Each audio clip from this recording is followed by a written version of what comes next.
L'actualité politique de cette semaine a vu le retour des vieux démons ivoiriens.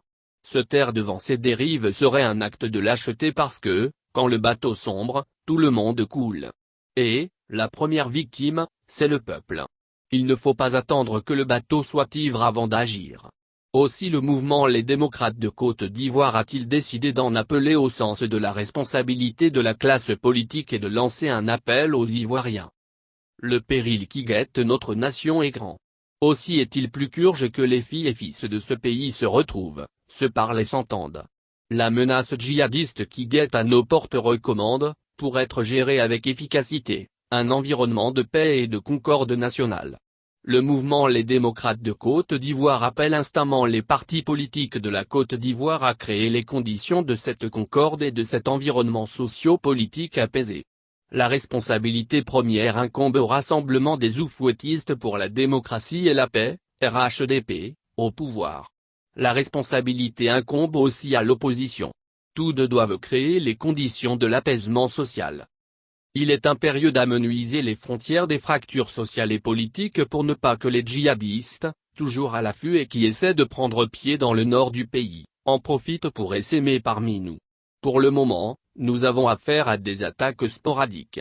Mais, qu'en sera-t-il demain pendant que nous serions concentrés à nous battre pour le pouvoir?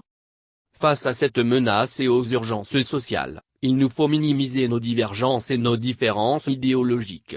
Que l'on soit de gauche ou de droite, il faut apporter à la menace djihadiste et aux urgences sociales une réponse concertée et adéquate. L'amour de la patrie et la volonté politique suffisent pour cela. C'est pourquoi le mouvement Les démocrates de Côte d'Ivoire salue le rapprochement entre les présidents Henri Konan Bédié et Laurent Gbagbo qui sont d'obédiences politiques différentes. L'intérêt de la Côte d'Ivoire est plus important que les intérêts particuliers et les idéologies politiques. Et, il n'y a pas d'alliance contre nature quand il faut sauver la Côte d'Ivoire des démons de la division, du sectarisme et devant les urgences sociales à résoudre pour garantir un meilleur avenir pour les Ivoiriens.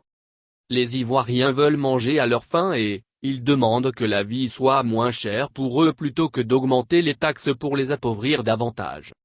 Les Ivoiriens veulent un toit pour garantir à leur famille un environnement sécurisé et ne demandent pas à vivre dans des loyers chers et que le prix des matériaux de construction soit augmenté à tout va, hypothéquant leur rêve de s'offrir un toit décent.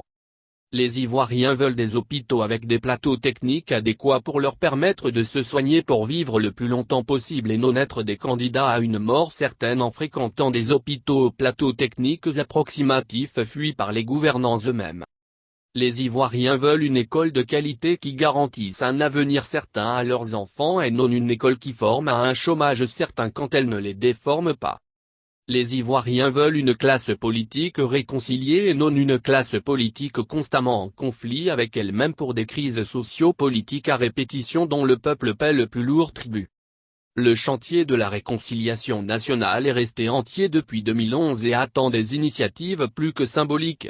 Cette problématique aurait pu être évacuée si les résolutions du cadre permanent de dialogue en 2012 avaient été abordées avec honnêteté par les gouvernements successifs qui ont plutôt opté pour le cosmétique et les effets d'annonce et si les recommandations de la commission Dialogue Vérité et Réconciliation, CDVR, n'avaient pas été froissées et jetées.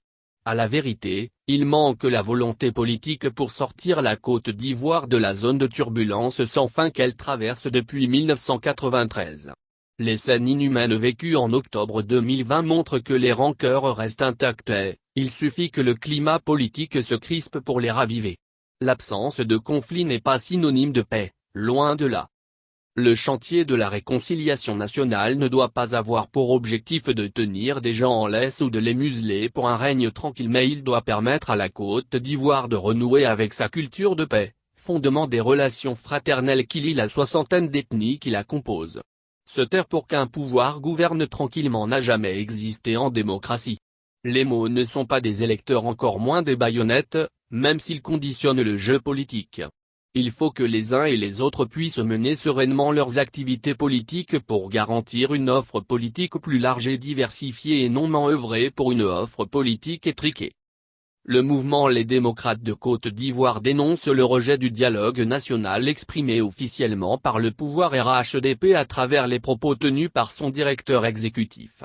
Devant ce rejet de tout dialogue national inclusif, les démocrates de Côte d'Ivoire demandent à l'ONU et à l'Union européenne qui ont activement œuvré pour le dénouement que l'on sait de la crise de 2010-2011 d'intervenir avant que la situation ne s'envenime à nouveau et soit hors de tout contrôle. Le verdict de la Cour pénale internationale a remis en cause des vérités acceptées en 2010-2011 comme des évidences et demande aux partenaires de la Côte d'Ivoire de jouer le rôle de facilitateur pour un dialogue national inclusif et une réconciliation véritable. Les menaces à peine voilées proférées par le directeur exécutif du RHDP à l'encontre de l'ancien président Laurent Gbagbo sont inacceptables et de nature à embraser à nouveau le pays. Parce qu'elles menacent dangereusement la paix sociale, cette atmosphère naissance de violence verbale demande d'agir de manière urgente.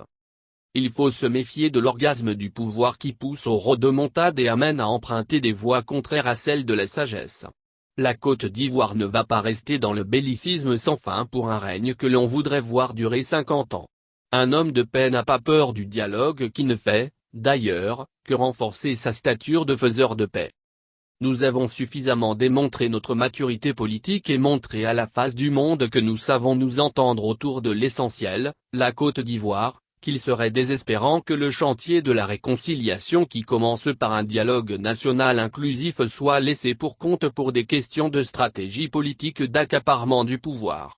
Il faut, pour une fois, en Côte d'Ivoire, avoir le courage de crever l'abcès et sortir des demi-vérités et autres langues de bois pour une réconciliation vraie.